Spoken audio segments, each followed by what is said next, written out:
Hello, welcome to another episode of the Dans. Dan Boyd and I are wrapping up kind of a first odd week of the legislative session. We opened on Tuesday in a building with surrounded by the National Guard and fencing and police, and there was almost nobody present because of the COVID restrictions to limit the spread of the coronavirus. But we've got this thing underway. Dan, tell me a little bit about sort of how the first day went from your perspective. Yeah, as you mentioned, it's hard to overstate how different it was from a typical opening day.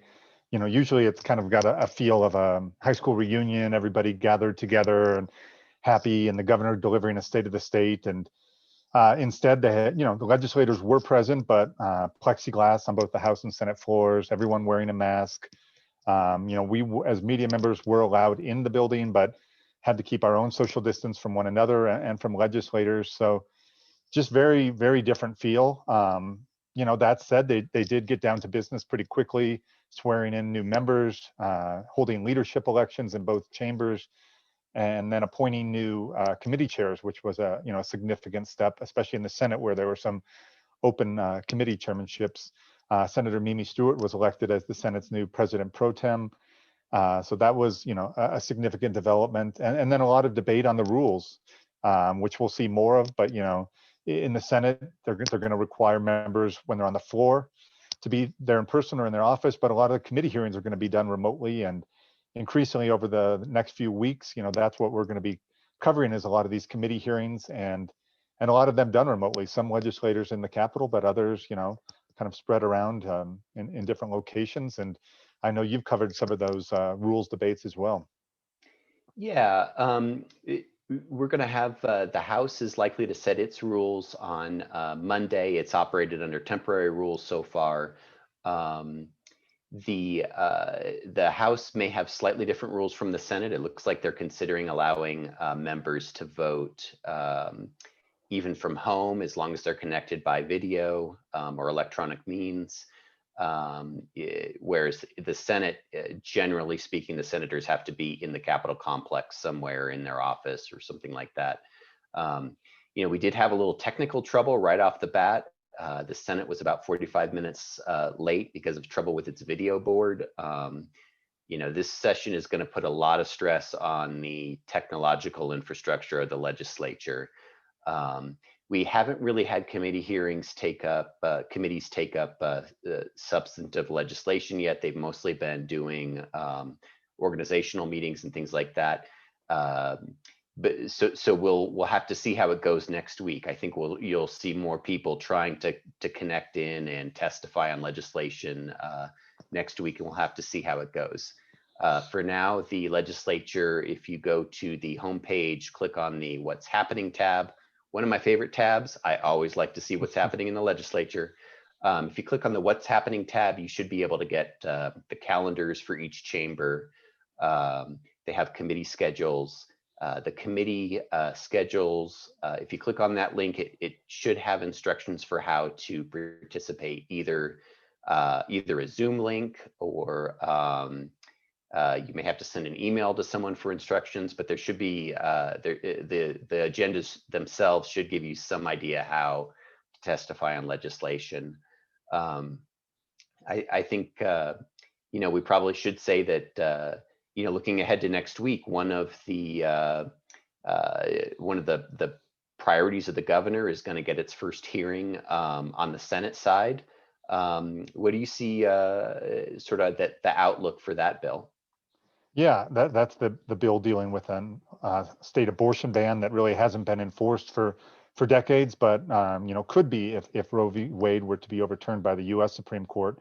That's going to obviously an emotional issue, and it's going to be up for a hearing in the Senate Health and Public Affairs Committee, kind of a revised name there, so it might take a little getting used to. But it will be interesting to see what kind of public testimony or comment is taken on that bill.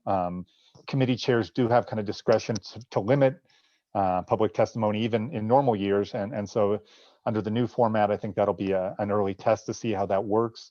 Other bills, I think we also expect to see them kind of committees get going on some substantive bills, and that's actually pretty normal for this early in a session. In a 60-day session, usually a lot of time is spent on kind of ceremony and things like that, and we're not having that in this session, so it feels very different. But I think as far as kind of a pace perspective, it's really not that different than a past 60-day sessions. And we're also still waiting. Governor Michelle Lujan Grisham has not yet delivered her State of the State. She's expected to do that probably remotely or a pre-recorded version of it sometime early next week. So we'll be keeping an eye out for that as well. Yeah, it feels like the story so far has just been the adjustment to working in an empty building, having people participate remotely.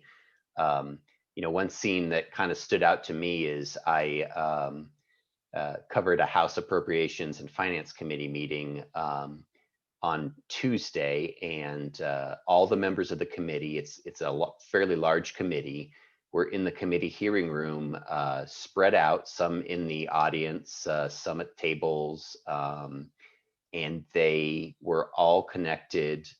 They were all in front of a laptop with their earbuds in, talking through a Zoom, even though they were in the same room. It was kind of an early test of how difficult it is to kind of mix the in-person with the online work of the legislature. I think the committee chairs are gonna have to sort of make their own adjustments as they go along, and see how things go. I think before we wrap up, we should probably just touch on the changes in composition of the legislature itself. We've got I think 21 members who are entirely new to the legislature and 2 who have changed chambers. But it's also in some ways a history-making group. Tell us a little bit about what makes this group distinct from past legislatures. Yeah, and you wrote a story on that recently, but I think it is significant. Harold Pope Jr. of Albuquerque is the first African American state senator.